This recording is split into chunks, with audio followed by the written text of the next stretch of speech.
시간은 12절부터 보겠습니다.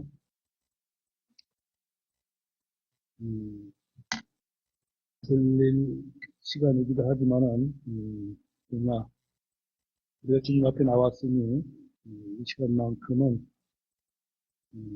집중해서 말씀을 듣도록 하겠습니다. 오늘은 계시록 8장 12절부터 9장 12절까지 걸쳐서 보도록 하겠습니다. 계시록 6장의 첫째 복음부터 6째 복음까지는 하늘이 아니라 땅에서 일어난 일들을 보았습니다. 어린 양께서 봉인을 떼실 때마다 땅에는 엄청난 재앙에 이제 소용돌이 쳤고, 그런 가운데서 요한은 계단 아래에 죽임 당한 혼들을 보았고, 여섯째 봉인을 떼자 이마에 하나님의 인을 맞은 하나님의 종 14만 4천 명의 이스라엘 사람들이 땅에서 봉인된 것을 보았습니다. 그래서 7장의 내용이고, 어제도 말씀을 드렸지만 계속해서 이제 이들은 천사들이 땅이나 바다나 나무들을 해치기 전에 이마에 인을 받았습니다. 이마에 하나님의 인을 받은 그들은 땅에 거하면서 이 땅에 일어나는 재앙을 보고 겪지만 해를 입지 않았습니다. 심지어 다섯째 천사가 나팔을 불 때 깊은 구름에서 땅 위에 올라오는 미친 모습을 한 마귀들에게도 해를 입지 않았음을 9장 4절에 가서 보게 됩니다. 하나님은 자신이 봉인한 자들을 심판해서 이제 지키신다는 사실을 우리가 성경을 통해서 보게 되죠. 이는 구약에서도 신약에서도 큰 환란에서도 동일합니다. 사도 요한은 땅에서 14만 4천 명의 성도들을 보았고, 하늘에서는 하나님과 어린 양 앞에 서 있는 한 무리의 사람들을 보았는데, 그들은 큰 환란에서 나온 아무도 셀 수 없는 큰 무리들인 것을 오전에도 확인을 했고, 계시록 7장 14절에 나온 내용입니다. 이들은 제단 아래에 있는 하나님의 말씀과 자기들의 간직한 주문으로 인해 죽임당한 자들의 혼들로 큰 환란 성도들임을 알게 됩니다. 이들은 오늘날 크리스찬들이 아닙니다. 많은 교회가 이들을 이제 지금 은혜 시대의 크리스찬들에게 적용함으로 말미암아 이제 교회가 환란을 통과한다 이렇게 말하고 있죠. 오늘날 예수교에서 베리칩이 등등에 표라면서 순교할 준비를 하자 하면서 영적 박동을 외치는 목사들도 있습니다. 성도들이 많지만 그들은 오류의 영에 사로잡힌 것입니다. 베리칩은 진심표가 아니며 지금 큰 환란 가운데 있는 것도 아닙니다. 아울러 크리스천들은 큰 환란을 통과하지 않습니다. 그 어떤 것을 갖다 우리에게 지금 현 교회에 적용시킨다 한들 지금 현재는 환란의 시기가 아니라는 것, 그 하나로만도 이것이 거짓임을 우리가 알고 있죠. 우리는 하늘로부터 오실 예수 그리스도를 기다리지 큰 환란을 기다리지 않습니다. 성경은 데살로니가전서 1장 10절에 그렇게 말씀하십니다. 이분은 다가올 진노로부터 우리를 구출하신 바로 그 예수님이시라. 다가올 진노로부터 우리를 이미 구출했다라고 이제 법적으로 딱 한 길을 짚고 있는 것을 보게 되죠. 다가올 진노는 큰 환란을 말합니다. 주님은 크리스천들을 지켜 시험의 시간을 면하게 하신다. 계시록 3장 10절에도 말씀하고 있습니다. 이런 말씀들을 읽으면서도 교회가 환란을 통과한다고 말하는 사람들은 성경을 기록된 대로 믿지 못하는 사람들이다 라고 밖에 더 말할 것이 없죠. 자, 그럼 여러분 지금까지 계시록에서 몇 부류의 사람들을 보셨습니까? 어떻게 보니까 24장으로 불리는 신약 성도들의 하늘에 있음을 우리는 보았습니다. 그들은 머리에 금 왕관을 쓰고 흰 옷을 입고 자리에 앉아 있습니다. 그들의 신원은 분명합니다. 계시록 5장 9절에 보니까 모든 족속과 언어와 백성과 민족 가운데서 주의 피로 구속받은 크리스천들임을 확실하고도 분명하게 기록하고 있습니다. 다음은 이스라엘 각 지파에서 뽑힌 14만 4천 명인데 하나님의 종들로 땅에서 봉인된 것을 이제 7장에서 보았습니다. 그들은 동정들로 들림받아 시온산에 어린 양과 함께 서 있음을 봅니다. 오전에도 말씀드린 대로 이 14만 4천은 어떤 해도 있지 않았다. 또는 그들이 뭐 죽임을 당했다거나 고난을 받았다거나 이런 내용이 전혀 없이 이제 그들이 십사장에서 어린 양 앞에 서 있는 모습을 보게 되지요. 다음은 제단 아래에서 죽임을 당한 자들의 손들이 하늘에서 주님 앞에 선 것을 보았습니다. 바로 이제 제단 아래에 있다는 것은 우리 6장 9절에 말씀하고 있고 하는 어린 양 앞에 쓴 것은 7장 9절에서 보게 됩니다. 이래도 아무도 셀 수 없는 큰 무리의 환난 성도들이며 요한은 그들을 땅 하늘에서 모두 다 보고 있음을 기록하고 있습니다. 여러분들이 주목해야 할 것은 하늘에 거하는 자들과 땅에 거하는 자들의 구분입니다. 많은 이들이 성경에서 놓치는 진리 중에 하나가 바로 이것인데 신약 성도들은 죽은 자든 산 자든 큰 환난 전에 100% 모두 하늘로 올려집니다. 구약 성도들은 믿음 안에서 죽은 자들이 하늘로 옮겨지는 것을 이제 히브리서에서 읽을 수가 있는데 히브리서 12장 23절은 하늘에 기록된 처음 난 자들의 총회와 교회와 모든 자들의 심판자이신 하나님과 완전하게 된 의인들의 영들과 이렇게 분명하게 기록하고 있음을 보게 되죠. 여기서 말하는 총회는 구약 성도들의 무리를 말하고 있습니다. 그래서 구약 성도들과 신약 성도들, 은혜 시대에 구원받은 성도들, 이들이 다 하늘에 있음을 보게 됩니다. 처음 난 자는 예수님이시고 또한 처음 난 자들의 교회는 신약 성도들입니다. 예수님이 죽으실 때 성도들의 많은 무덤들이 열렸고 죽은 성도들의 몸이 일어났는데 여기서 말하는 성도는 구약 성도들을 말합니다. 그들은 예수님의 부활 뒤에 무덤 밖으로 나왔다고 기록하고 있죠. 자, 여러분들 잘 아시겠지만 한번 이제 확인해보고 넘어갑시다. 마태복음 27장입니다. 마태복음 27장 52절, 53절을 보겠습니다.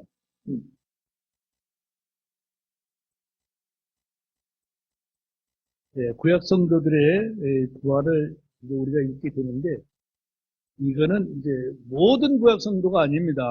성경에는 많은이라고 했지 모든 성도라고 말하지 않죠. 52, 53절 읽겠습니다.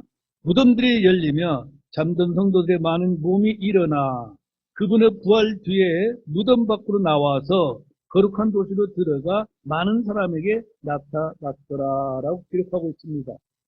구약의 모든 죽은 사람들이 다 일어난 것이 아니죠. 이때 부활하지 못한 사람들은 백보자 심판 때까지 있어야 하는 것입니다. 에베소서 4장으로 가보면 에베소 4장 8절과 9절에 그렇게 기록합니다. 그러므로 그분께서 이르시기를 그분께서 높은 곳으로 올라가실 때에 포로로 잡힌 자들을 포로로 이끄시고 사람들에게 선물들을 주셨도다 하셨느니라. 그런데 그분께서 올라가셨다는 것, 그것은 곧 그분께서 또한 먼저 땅의 더 낮은 부분들로 내려가셨다는 것이 아니면 무엇이냐 그렇게 기록하죠. 자, 예수 그리스도는 하늘로 올라가실 때 포로로 잡힌 자들을 하늘로 이끌어 올리셨습니다. 이것이 구약 성도들의 부활과 휴거를 말하고 있습니다. 이들은 모두 하늘에 있는 것을 사도 요한이 보고 있습니다. 신약 성도들은 큰 환난 전에 들림받아 하늘에 거하고 구원받지 못하여 어린 양의 생명체에 이름이 기록되지 못한 자들은 다 땅에 있음을 13장 8절에서 우리가 보게 됩니다. 큰 환난 때 이기는 자들이 하늘로 들림을 받고 나머지는 땅에 남습니다. 광야로 도망가서 42개월 동안 주님의 부양을 받은 사람들, 산으로 도망갔던 사람들은 하늘로 들림 받은 사람들이 아닙니다. 하늘로 들림 받은 사람들과 땅에서 사는 사람들은 모든 것이 다 다릅니다. 큰 환란의 재앙에서 죽지 않고 살아남은 사람들은 천년왕국으로 들어가 시집가고 장가가서 생육하고 번성하여 온 세상을 충분하게 채우게 될 사람들이죠. 큰 환란 때 하늘로 들림을 받는 사람들과 땅에 남는 사람들이 분명하게 구분됩니다. 이런 구절들을 신약교회와 성도들에게 적용하면 안 됩니다. 어떤 성도는 휴거되고 어떤 성도는 땅에 남아서 큰 환란을 통과해야 한다고 말해서도 안 됩니다. 크리스천들은 일부만 들림을 받는 것이 아니라 그리스도 안에서 한 몸이기 때문에 모두 들림을 받습니다. 그러나 많은 교회나 아니면 이제 목회자들은 성결되지 못한 자는 못 간다라고 이제 말하기도 합니다. 이것은 성경과 배치되는 언론으로서 그것은 합당하지 않습니다. 구원이 하나님의 은혜이듯이 부활과 휴거도 구원받은 자들에게 베푸신 하나님의 은밀한 은혜인 것입니다. 자, 이제 본문 8장으로 돌아가 봅시다. 일곱째 봉인이 열렸을 때 요한은 하늘을 보았고 8장 6절에서 하나님 앞에 서 있던 일곱 천사가 일곱 나팔을 받는 것을 보았습니다. 2절에 보니까 천사가 금향료를 가지고 제단 앞에 서고 향을 받아서 그 향을 모든 성도들의 기도와 함께 왕자 앞에 있던 금 제단 위에 드리는 것을 계속 8장 3절 4절에서 봅니다. 그리고 금 제단 위에서 드린 향물을 취해서 제단에 불로 가득 채워 땅에 던지는 것을 또한 5절에서 보았죠. 이때 음성들과 천둥들과 번개들과 지진이 일어났습니다. 땅에서 일어난 지진이나 각종 자연재해는 하늘에서 뭔가를 하기 때문이라는 것이 계시록의 핵심 내용이기도 합니다. 하늘이 땅을 지배하고 통제하고 다스린다는 것을 가장 잘 보여주는 책이 바로 계시록이라 말할 수가 있습니다. 우리는 천둥번개가 칠 때마다 이게 자연섭리라, 태풍이 올 때마다 자연섭리라 말하고 있지만은 이 역시 다 하늘에서 하나님께서 이제 다 조정하고 있다는 사실을 우리는 알고 있습니다. 지금 교회 시대는 교회가 왕국의 열쇠들, 지금 복음의 말씀이나 하나님의 신비들을 받았고 받았음을 마태복음에서 우리가 보게 되는데 마태복음 16장 19절 하반절에서 네가 땅에서 묶이면 그것이 하늘에서 묶일 것이요 무엇이든지 네가 땅에서 풀면 그것이 하늘에서 풀리리라 이제 말씀을 하고 계십니다. 여기서 이제 마태복음 18장 19절에서 말하는 열쇠들을 가진 자는 베드로 한 명이 아니라 이제 모든 성도들을 말하고 있습니다. 그렇기 때문에 저희들이 이 땅에 살아가는 동안도 어떤 삶을 살아야 되는가 서로 이제 무엇인가를 묻지 말고 풀면서 살아야 할 것을 당부드립니다. 큰 환란 때는 지진이 일어나든지 산불이 나는지 수질 오염이나 대기 오염이 일어나든지 모두 하늘에서 뭔가를 했기 때문에 일어나는 현상인지 결코 자연재앙이 아닙니다. 요즘 유난히 세계국에서 이상기온은 물론 지진이나 화산, 또 폭우나 폭설, 토네이도와 같은 자연재해가 많이 발생하는데 이는 종말의 징조로 보일 수도 있을 것입니다. 하나님께 나팔을 받은 천사들은 차례대로 나팔을 불게 됩니다. 첫째 천사가 나팔을 불자 피 섞인 우박과 불이 나와서 나무와 푸른 풀을 태웠습니다. 그래서 이제 오전에 읽은 8장 6절로 7절 말씀이죠. 지상에는 곳곳에 대규모로 화재를 보게 될 것입니다. 둘째 천사가 나팔을 불자 바다의 3분의 1이 피가 되고 바다의 생명을 가진 생도물의 3분의 1이 죽고 배들의 3분의 1이 부서졌음을 8절에서 보았습니다. 불타는 큰 산과 같은 것이 바다에 던져졌는데 이 바다는 성경에서 따로 언급이 없다면 아마 지중해이며 강은 유프라데스 강을 말한다고 저는 생각합니다. 셋째 천사가 나팔을 불자 등불처럼 하는 큰 별이 하늘로부터 떨어져 강들의 3분의 1과 물들의 근원들 위에 떨어져 물은 쑥이 되고 많은 사람들이 이 물들로 인해 죽었음을 8장 11절에서 읽었죠. 상수원이 오염되고 식수가 고갈되어 아무리 정화시설이 잘 되어 있어도 이 물을 마시는 사람들은 죽게 됩니다. 하늘에서 천사들이 하나님께 받은 나팔을 불 때마다 이 땅은 재앙으로 가득해지는 것이죠. 자, 12절부터 보겠습니다. 계시록 8장 12절입니다. 넷째 천사가 나팔을 불매 해의 3분의 1과 달의 3분의 1과 별들의 3분의 1이 타격을 받아 그들의 3분의 1이 어두워지고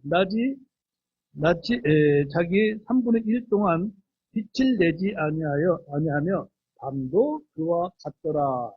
얼마나 정말 무서운 재앙입니까? 하나님의 이집트에 3일 동안 어둠을 보낸 적이 있음을 출애굽기 10장에서 봤죠. 여호수아 때는 해와 달을 멈추신 적이 있었습니다. 여호수아서 10장 12, 14절에 나오는 내용이고, 히스기야 때는 해를 거꾸로 돌렸던 적도 있죠. 이것이 바로 이사야서 38장 7, 8절에 기록되어 있습니다. 큰 환란 때 하늘의 해, 달, 별은 징조를 위해 존재하며 자연을 통해 하나님은 자신의 말씀을 표적으로 보여주시고 계시하십니다. 매일 둥근 해만 보던 사람들이 3분의 1이 검은 해를 보는데 무려 4시간 동안입니다. 밤에는 3분의 1이 검은 달을 4시간 동안 보게 될 것이고 별들의 3분의 1이 빛을 내지 않습니다. 이것은 일반적인 자연현상이라고 생각할 사람은 아마 아무도 없을 것입니다. 크리스천들에게는 표적이 필요하지 않지만 큰 환란 때는 표적이 일상의 생활이 될 것입니다. 만약 성경을 믿는 사람이 큰 환란 때에 계시록을 공부한다면 땅에서 벌어지는 일들로 하늘의 봉인과 나팔들을 정확히 알 수 있을 것입니다. 그러나 그들이 성경을 올렸는지는 모르지만 이제 해와 달, 별의 3분의 1이 어두워지는 것을 보면 네 번째 천사가 나팔을 불었다는 것을 알 수 있게 될 것입니다. 기록된 성경대로 그렇게 이루어질 것이기 때문이죠. 베드로서 1장 19절에 또한 우리에게는 더 확실한 대언의 말씀이 있는데 날이 새어 샛별이 너의 마음속에 떠오를 때까지 너희가 어두운 곳에서 비치는 빛을 대하듯 이 말씀이 주의를 기울이는 것이 너희에게 좋으리라 하신 말씀이 있습니다. 여러분은 지금 성경을 공부하고 있습니다. 큰 환란을 통과하지 않는 우리가 왜 큰 환란 때 있을 일들에 대해서 공부합니까? 우리는 큰 환란을 준비하는 것이 아니라 대언의 말씀에 주의를 기울이는 것입니다. 주님께서는 앞으로 행하실 일과 우리가 큰 환란 전에 체에 올라가 하늘에 있게 될 때 이 땅의 일들을 우리는 미리 보고 있는 것입니다. 13절 보겠습니다. 또 내가 보고 들으니 하늘 한가운데로 가로질러 날아가는 한 천사가 큰 음성으로 이르되 이제 새 천사가 불게 될 다른 나팔 소리들로 인해 땅에 거하는 자들에게 화가 있으리로다 하더라 그랬습니다. 하늘에서 금양로에 향을 담아 금제단에서 드린 천사가 그 향로에 불로 가득 채워 땅에 던진 것을 시작으로 하늘에는 천둥과 번개가 있고 땅에는 지진이 일어났습니다. 이 일을 시작으로 7천사가 주님께 받은 나팔들을 차례대로 불었고 요한은 그것들을 보고 기록하고 있는 것이죠. 지금까지 4천사가 나팔을 불었고 3천사가 불 나팔이 남았는데 그것을 세화라고 말하고 있습니다. 성경이 스스로 7 나팔 중 넷과 셋을 나누고 있습니다. 넷은 자연환경을 통해 이 땅에 임하는 재앙이었다면 나머지 셋은 사람에게 직접적인 재난이 일어날 것을 어제도 말씀을 드렸죠. 5째 천사가 나팔을 불기 전에 하늘 한가운데를 가로질러 날아가는 한 천사가 큰 음성으로 외칩니다. 18절 하반절에 보니까 이제 새 천사가 불게 될 다른 나팔 소리들로 인해 땅에 거하는 자들에게 화가 있으리로다 하더라 했습니다. 이 말은 지금까지 쏟아진 재앙과는 차원이 다른 재앙이 있을 것을 알려주고 있는 것이죠. 이때는 누구나 천사가 하는 말을 알아들을 수 있습니다. 계시록 14장 6절에 보니까 또 내가 보니 다른 천사가 하늘 한가운데로 날아가고 있는데 그가 땅에 거하는 자들 곧 모든 민족과 족속과 언어와 백성에게 선포할 연전한 복음을 가지고 있더라 그랬습니다. 여기에서도 하늘 한가운데로 날아가는 천사가 있죠. 그는 땅에 거하는 자들에게 복음을 전합니다. 차이가 보입니까? 땅에 거하는 자들이 천사가 선포하는 연결하는 복음을 믿고 짐승의 형상에게 경배하지 않고 짐승표를 받지 않으면 그는 이기는 자가 됩니다. 이 천사는 짐승의 표를 받지 말도록 경고하면서 이 땅에 사는 사람들이 끝까지 견디도록 영원한 복음을 선포하고 있는 것입니다. 계시록 8장 13절에서 천사는 복음이 아니라 다가올 세 가지 재앙으로 인해 화가 있다는 것을 말하고 있죠. 앞에 4천사가 부는 나팔을 한 장에 다 간략하게 기록했는데 여기서부터는 그 내용이 매우 상세하고 분량이 늘어납니다. 계시록 9장은 1절 12절까지는 땅 밑에서 올라오는 초자연적인 메뚜기 때의 기사고 13절부터 21절까지는 초자연적 존재들로 기병대가 나옵니다. 다섯째 천사가 나팔을 불기 전에 한 천사가 하늘을 가로질러 날아가며 이 땅에 거하는 사람들에게 파로다 선포한 그 구체적인 내용이 나오게 되죠. 자, 이제 9장으로 넘어가서 계시록 9장 1절 말씀입니다. 다섯째 천사가 나팔을 불 뒤에 내가 보니 별 하나가 하늘로부터 땅으로 떨어졌는데 그에게 바닥 없는 구덩이 열쇠가 주어졌더라. 별 하나가 하늘로부터 땅으로 떨어졌습니다. 이전과 달리 여기서 별은 행성이나 유성이 아니라 천사를 말하고 있습니다. 그 이유는 그가라고 영어를 보면 키라고 말하기 때문입니다. 별이 문자적인 의미가 아닐 때는 늘 천사를 가리키고 있음을 우리가 성경을 통해서 알 수가 있죠. 자, 그 천사는 바닥 없는 구덩이의 열쇠를 받았습니다. 사망과 지옥의 열쇠를 가지신 분은 예수 그리스도십니다. 주님께서 열쇠들을 가지고 계시는데 그중 하나가 바닥 없는 구덩이 열쇠입니다. 바닥 없는 구덩이는 지하에 있지만 지옥은 아닙니다. 지상 세계가 있다면 성경에 보면 지하 세계도 있음을 우리가 알 수가 있죠. 여기에서 우리는 성경이 말하는 지하 세계에 대해서 조금 살펴볼 필요가 있다고 생각합니다. 지옥은 마귀와 그의 천사들을 위해 준비된 곳인데 구원받지 못하고 마귀 편에 있는 혼들이 마귀들과 함께 가는 것입니다. 지옥은 죄를 범한 천사들을 가두어 두는 감옥입니다. 예수님께서 죽으시고 그 혼이 지옥에 가셨고 그들에게 말씀을 선포하신 장면이 베드로전서 3장 19절에 기록되어 있는데 그분께서 또한 성령에 의해 감옥에 있는 영들에게 가서 선포하셨는데 라고 기록하고 있죠. 지옥은 절대 무덤이 아닙니다. 상징이나 비유적인 표현이 아닙니다. 지옥은 꺼지지 않는 불로 혼들이 고통받는 곳이라고 마가복음 9장 43절에 말하고 있습니다. 성경은 지하세계에 대해 아브라함의 품이라 불리는 낙원이 있고 지옥이 있고 그 사이에 깊은 구덩이 있다고 말해주고 있습니다. 자, 누가복음 16장 한번 가봅시다. 누가복음 16장 26절 말씀 보겠습니다.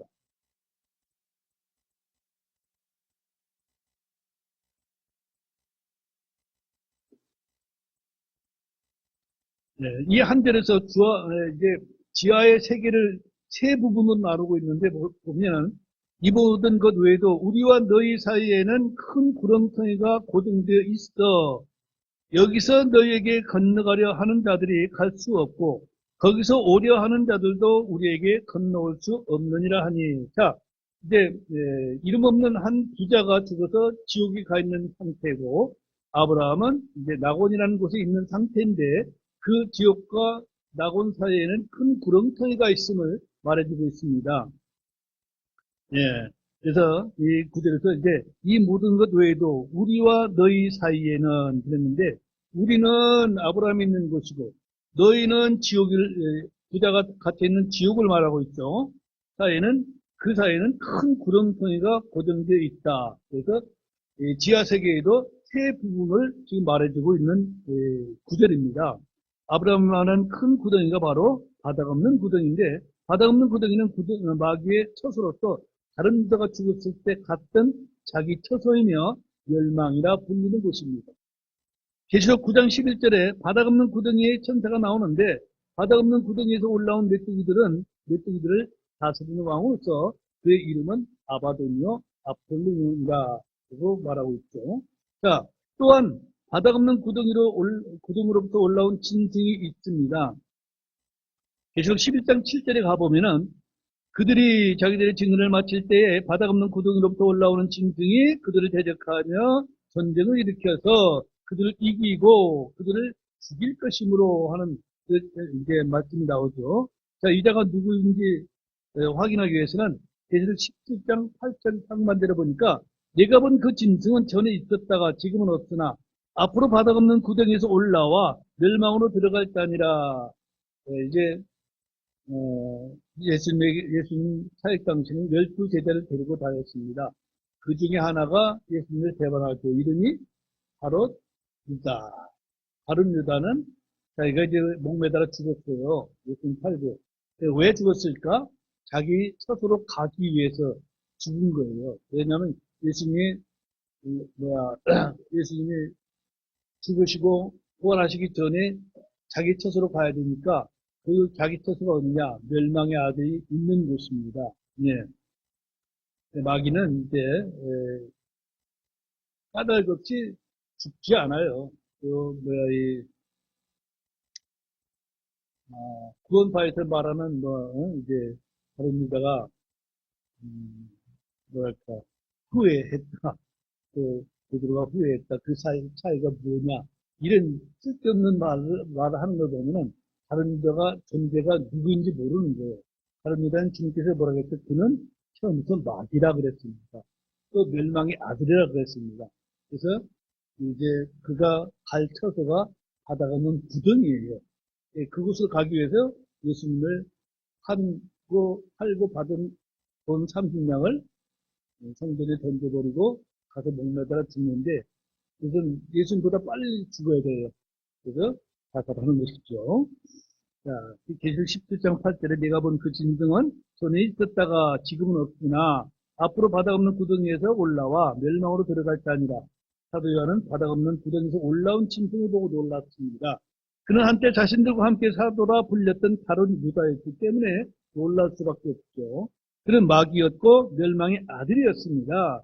예수님께서 죽으셨다가 부활하셔서 하늘로 올라가신 반면 다른 유다는 자살해서 자기 처소, 즉 멸망으로 불리는 바닥 없는 구덩으로 들어갔기 때문입니다. 다섯째 천사가 나팔을 불었을 때 한 천사가 내려와 열어주었습니다.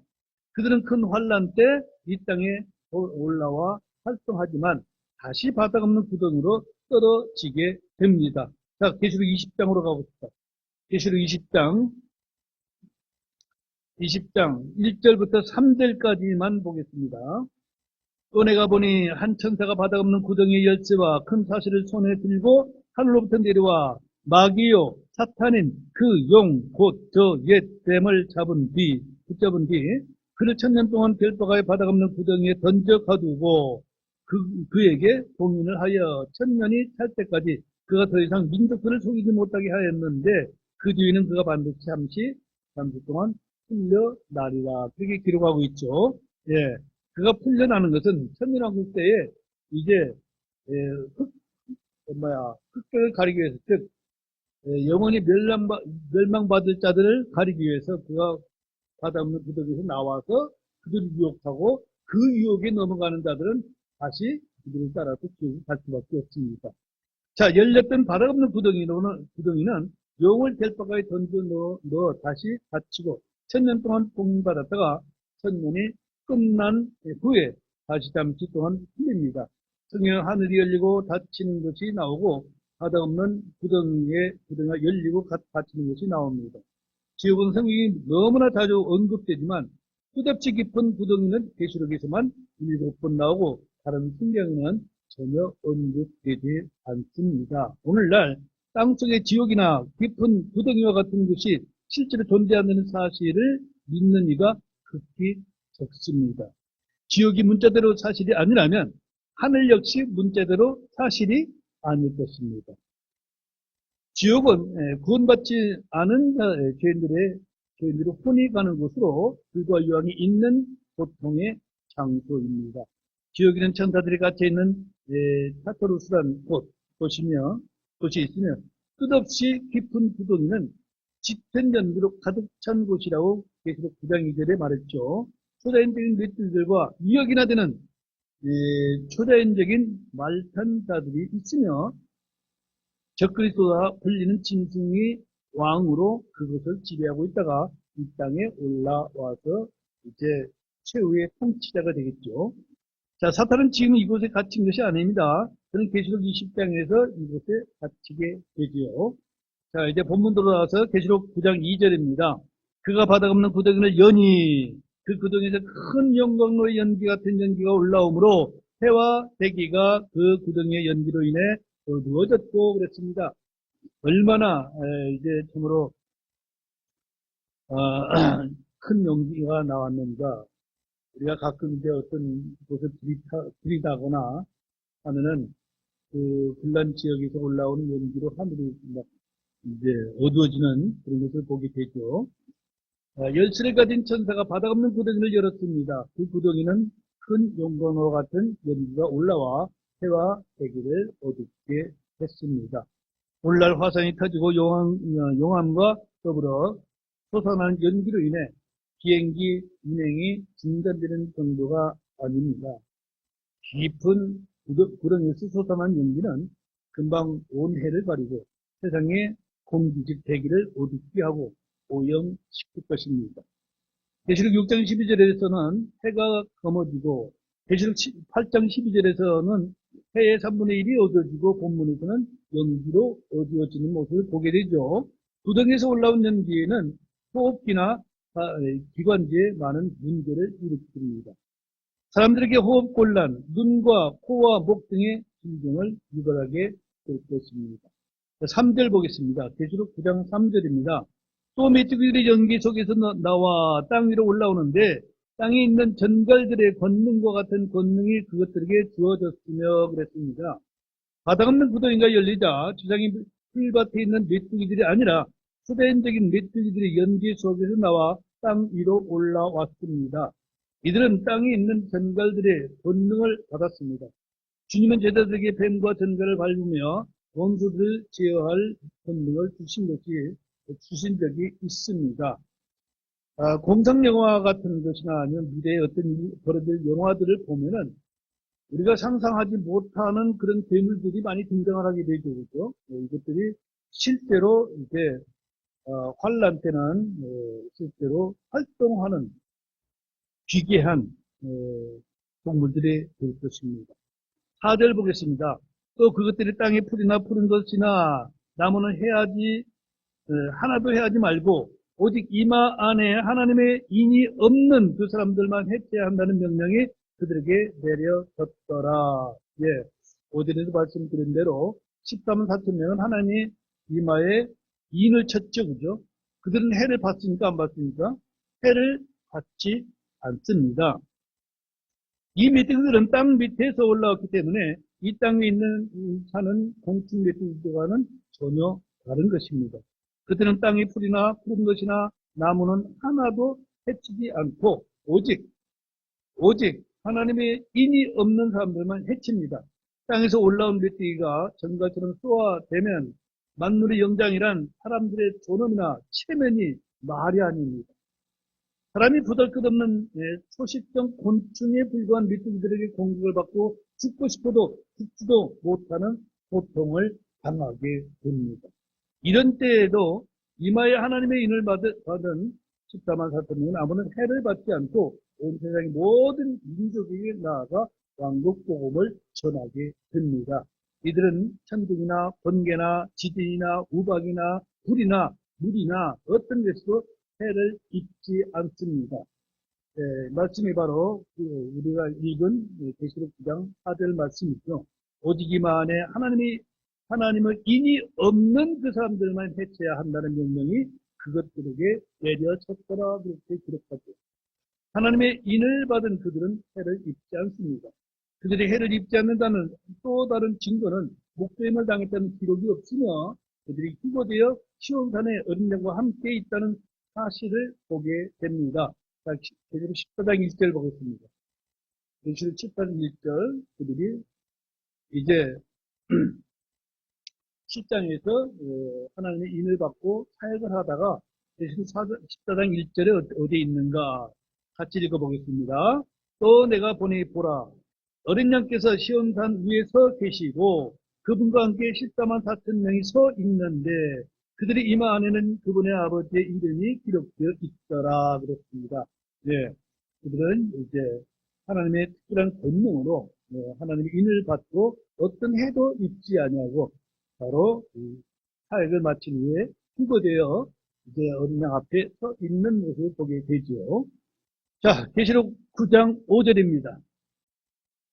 또 그것들은 그들을 죽이지 말고 그들에게 5달 동안 고통을 주라는 명령이 그것들에게 내려졌는데 그들이 주는 고통은 마치 전갈이 사람을 쏠 때에 주는 고통과 같더라. 우리는 뭐 전갈을 본 사람도 없죠, 그죠? 근데 애완동물을 키우는 사람들이 있기는 한데 그림에서 나보고 텔레비에서 봤지 저는 실제로 전갈을 보지는 못했습니다. 근데 그 전갈이 이제 사막지대에 많이 사는 것 같은데 그 전갈에 쏘이면은 우리가 경험할 수 있는 것들이 무엇이 있을까요? 풀, 예? 왕벌? 풀밭에 지나다니는 풀새기라고 있는데 그 도해지 사는 사람들은 그런 경험도 못할 거야 아마. 풀밭에 이제 이 벌레들이 있는데 이 털도나 있고 어떤 그런 돌기가 있어요. 그거 한 번씩 스치면 자기도 모르게 스치는데 그 쏘이면은 정말 아픕니다. 오래 가요. 근데 그것보다 전갈은 100배 더 이상 아프죠. 전갈에 쏘여가지고 죽는 사람들도 많이 있습니다. 근데 이때 전갈에 쏘인 자들은 죽어요, 안 죽어요? 못 죽어요. 근데 고통은 얼마나 심해? 어느 만큼 심합니까? 죽고 싶을 만큼 고통이 와요. 근데 죽으면 죽을 수도 없어요. 자, 메뚜기들은 사람들을 죽이지는 않고 5달 동안 고통만 줍니다. 이 고통은 마치 전갈의 사람을 쏠 때에 주는 고통과 같은데 진통제나 약이 전혀 소용없습니다. 땅 안에서 올라왔기 때문에 땅에서 어떤 약초나 약물로 다스릴 수 없습니다. 사람들에게 이 5개월 동안의 고통은 수십 년의 세월과 같을 것입니다. 뭐 이제 사자성어로 일각의 여삼수라는 말이 있습니다. 똑딱하는 시간이 아마 천년 같이 느껴지는 걸 일각의 여삼수라 이렇게 말을 하죠. 자, 사람이 극한의 고통을 받게 되면 안락사를 원하고 자살을 시도하기도 하지만 이때는 오히려 죽음이 그들을 피해간다. 어제도 말씀드렸죠. 자, 6절 보겠습니다. 그 날들은 사람들이 죽음을 구하여도 그것을 찾지 못하겠고 죽기를 바라나 죽음이 그들을 피하리라. 이때에는 자살해서 성공한 사람들만 해도 행복한 거예요. 무슨 소리 알겠습니까? 예, 죽고 싶을 때 죽는 거 이것보다 더 행복한 게 없을 거예요. 그래서 스위스에서는 이제 무슨 안락사? 이게 허용되죠, 그죠? 난 죽고 싶습니다. 그래서요? 죽여줘요. 가장 행복한 순간에. 우리나라는 아직 그게 통과가 안 되는데 인간적으로 저는 그런 게 참 필요하다. 좋을 것 같다는 생각이 들기는 해요. 근데 이제 지금 막 자라는 청소년들이나 뭐 이런 분들 볼 때는 저 늙은이가 이상한 소리 하고 있다 이렇게 얘기할 수 있겠죠. 네. 저는 죽는 건 겁이 안 나는데 질병으로 고통당하는 건 싫어요. 뭐 누구나 다 같겠지만. 자, 6째 뽕이 열렸을 때에도 사람들이 이런 반응을 보였는데 그들은 산과 바다에 숨어서 바위들이 자신들을 위해 떨어져 죽기를 원했습니다. 전갈의 권능을 가진 지닌 메뚜기에 쏘인 사람들은 5달 동안 고통을 받기 때문에 죽음을 구하고 죽기를 바라라 죽음이 그들을 피합니다. 생명과 사망은 주님의 손에 있습니다. 사람은 주의 은혜 없이는 단 하루도 살 수 없고 주님의 허락 없이는 아무도 죽지 못합니다. 사람들은 자신이 마음대로 언제든지 죽을 수 있다고 생각하지만 결코 그렇지 않습니다. 전도서 8장 8절에는 그렇게 말합니다. 영을 다스릴 권능이 있어 영을 머무르게 할 사람이 아무도 없고 사람은 죽는 날에 권능을 소유하지도 못하며 그 전쟁에서는 면제받는 일도 전혀 없나니 사악함도 자기에게 넘어진 자들을 구출하지 못하리라는 이제 구절이 있습니다. 사람들이 죽음을 구하지만 죽음을 찾지 못합니다. 병원의 환자들이 넘쳐도 아무도 고침을 받지 못하고 모두가 죽을 것처럼 고통을 받으면서 아무도 죽지도 못하는 특이한 현상이 5개월 동안 지속될 것입니다. 죽음 없는 5개월을 한번 생각해 보십시오. 메뚜기에 쏘인 자는 아무도 5개월간 죽지 못한다. 이런 법칙이라도 있는 것처럼 보이는데 그 환경에 들어가는 자들은 얼마나 고통스러울 것인가. 자, 욥기는 이제 마귀에게 고통을 받는 성도들에 대해서 가장 잘 보여주는 성경이기도 하죠. 자, 우리 욥기서 3장 한번 보겠습니다. 욥기서 3장. 욥이 이러한 환경에 살았던 사람입니다.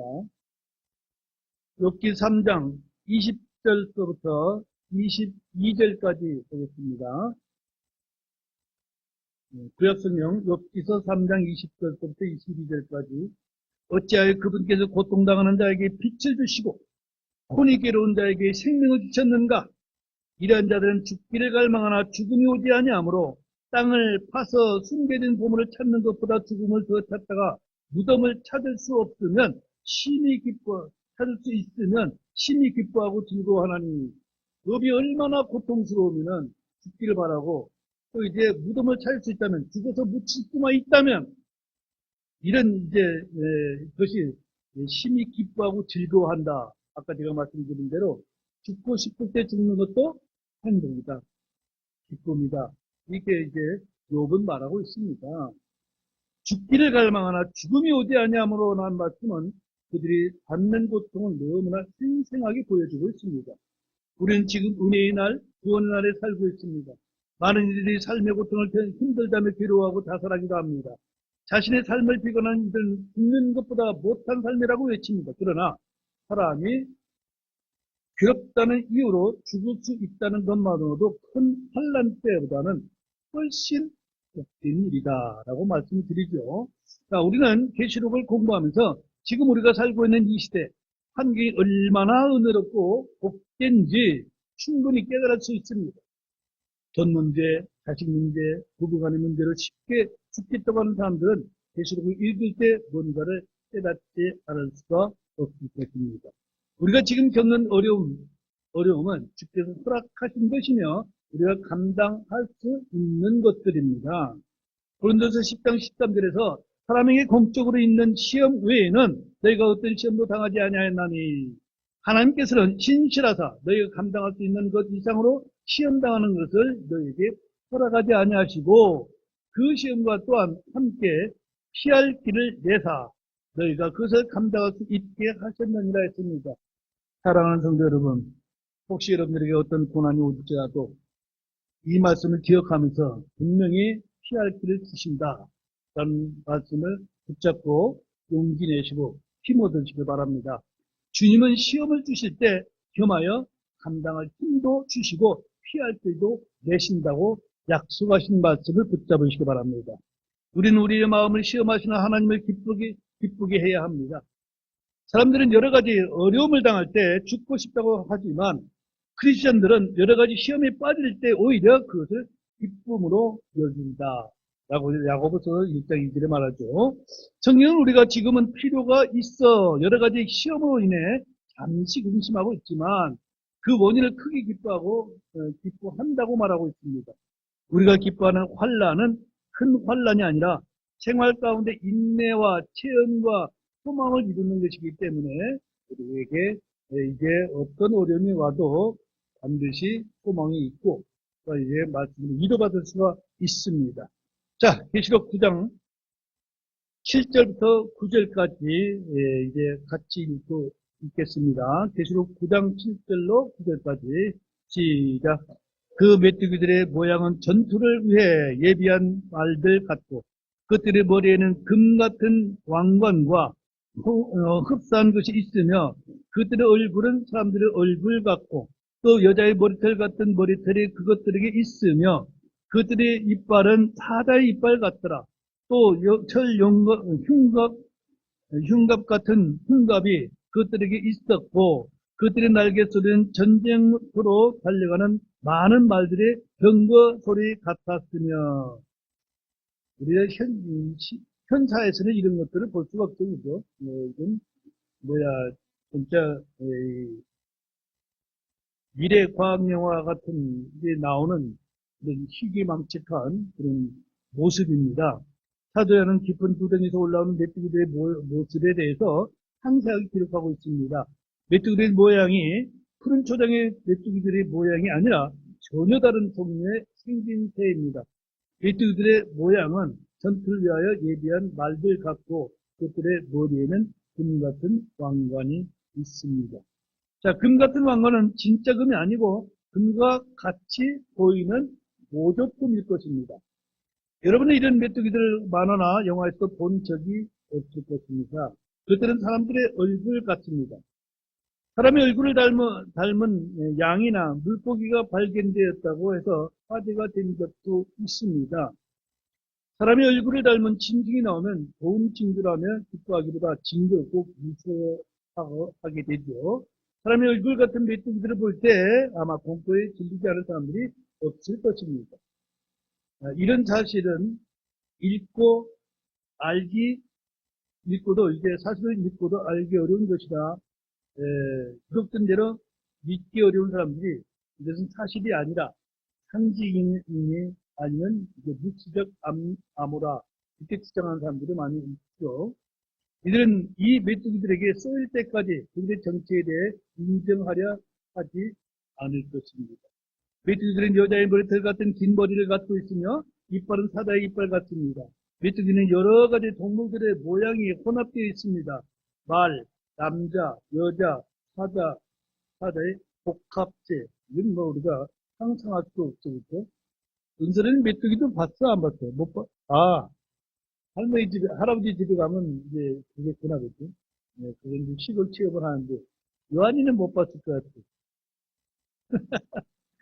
불시시한 사람들은 이런 뭐 확률을 잘 이렇게 접하기가 어렵죠. 자, 돌연변이도 이런 돌연변이가 없는데 이것들은 과연 이제 과학 연구실에서 쏟아져 나올 것들이 아니라 지하의 깊은 구덩이에서 올라온 것들입니다. 메뚜기들은 철 흉갑 같은 흉갑이 있고 날개 쏘는 전투하려고 달려가는 많은 말들의 경고 소리 같습니다. 이게 어떤 이제 철물로 만든 그런 모형이겠죠. 이제 요에서 1장 6절로 7절로 보면 동일한 내용들이 나오는데 무슨 미연적이죠. 한 민족이 내 땅에 올라왔는데 그들은 강하고 수없이 많으며 그들의 이는 사자의 이빨 같고 그는 큰 사자의 어금니를 가졌도다. 그가 내 포도나무를 피폐하게 하였고 내 무화과 나무의 껍질을 벗기되 깨끗이 벗겨서 내버렸으므로 그것의 가지들이 허옇게 되었도다. 현재 요한은 한 민족에 대해서 말했는데 이들이 누구인지 보면 알 것입니다. 여기서 내 포도나무는 내 무화과나무, 내 포도나무나 내 무화과나무는 이스라엘을 말하는 뜻입니다. 이건 이제 구약성이 여러 군데 나오고 있죠. 메뚜기들이 나무를 피폐하게 하듯 이스라엘을 피폐하게 하고 깨끗이 벗겨내버렸습니다. 이스라엘은 출애굽 후 광야에서 40년 동안 빌뱀들과 전가들과 가뭄이 있는 곳을 보냈습니다. 그럼에도 하나님의 보호하심과 인도하심으로 가나안 땅으로 들어가게 되죠. 요즘 구약성을 읽으면서 저는 그런 생각이 많이 들어요. 시대적으로 봤을 때 이제 옛날이잖아요. 그리고 그들이 이제 광야 생활을 하는데 어떻게 은그릇, 금그릇, 금수저, 금대야 이런 것을 이제 예물로 바치지 않습니까? 참 물론 이제 이집트에서 많은 물질 문명을 발달하고 그것을 경험하고 이제 출애굽한 사람들이기 때문에 그러나 광야에서도 이런 금도 캐고 은도 캐고 재련도 하고 이 왜 주님께 드려질 예물을 준비하기 위해서 하지 않았겠는가 이런 생각들을 많이 하게 되고 광야에서 그냥 할 일 없이 노는 것이 아닐 것이다 이런 생각이 들더라고요. 여러분들도 이제 지금 이제 성경을 읽으면서 하나님께 예물로 드려지는 각종 그릇들과 기기들이 많이 나오지 않습니까? 예. 그냥 어디 뚝딱 떨어진 건 아닐 거 아니에요, 그죠? 금도 되고, 은도 되고, 또 재련도 하고, 또 이제 만들기도 하고, 그런 기술이 있지 않았을까, 그런 생각이 들더라고요. 누가복음 10장 18절로 19절에 보니까 주님께서 그분께 그들에게 이르시되 사탄이 하늘로부터 번개같이 떨어지는 것을 내가 보았노라. 보라, 내가 너희에게 뱀과 전갈을 밟고 원수의 모든 능력을 제압할 권능을 주노니 어떤 방법으로도 너희를 해칠 것이 전혀 없으리라. 어떤 것이 나와도 주님께서 보호하시면은 그것들보다 훨씬 더 능가하죠. 그러니까 지상 사역 동안 제자들은 뱀과 전갈들로 불리는 악한 영들과 영적 전쟁을 치르도록 하셨습니다. 크리스천들은 하나님의 전신갑들을 입고 높은 처소들이 있는 영적 사악함을 대적하여 싸우도록 하셨죠.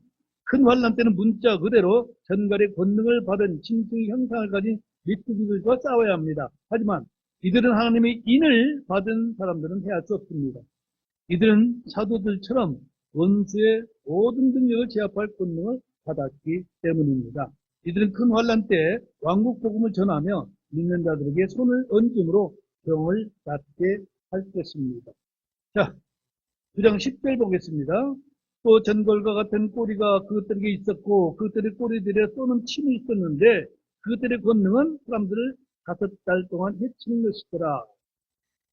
초원의 야생 메뚜기들은 우리가 잡고 놀 수 있으나 지하에서 올라온 메뚜기들의 꼬리는 전갈과 같아서 쏘는 침이 있고 그들의 권능은 사람들을 5달 동안 해야 할 것입니다.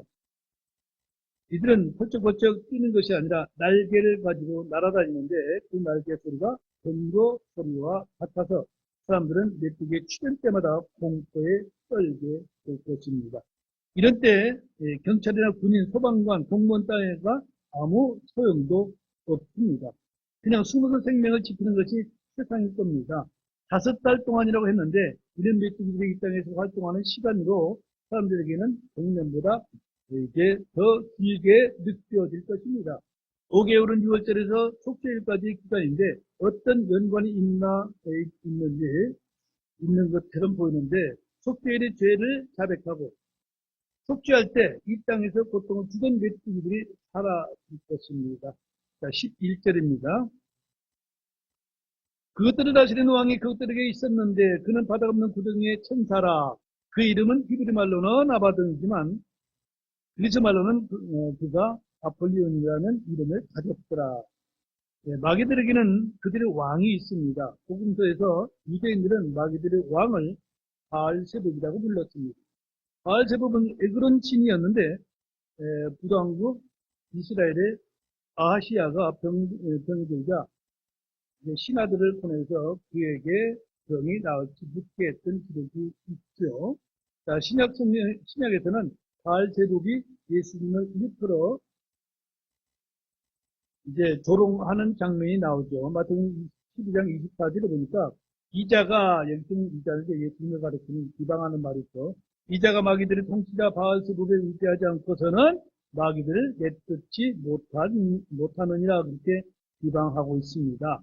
바알세복을 마귀들의 통치자, 마귀들의 우두머리라고 말하고 있습니다. 마귀들에게 통치자 우두머리가 있다는 사실이죠. 계시록 있었던 바리새인들이 말한 마귀들의 통치자 우두머리가 히브리 말로는 아바돈이고 헬라 말로는 아폴리나고 분명히 이제 알려주고 있습니다. 요한은 히브리 말과 그리스 말로 알려주는데 이 둘은 성경 기록 언어이기도 합니다. 여기서 마귀들의 통치자 이름을 두 언어로 기록한 것은 유대인들과 이방인들이 모두 마귀들에게 고통받는다는 사실을 이제 보여주고 있기도 하죠. 12절입니다. 한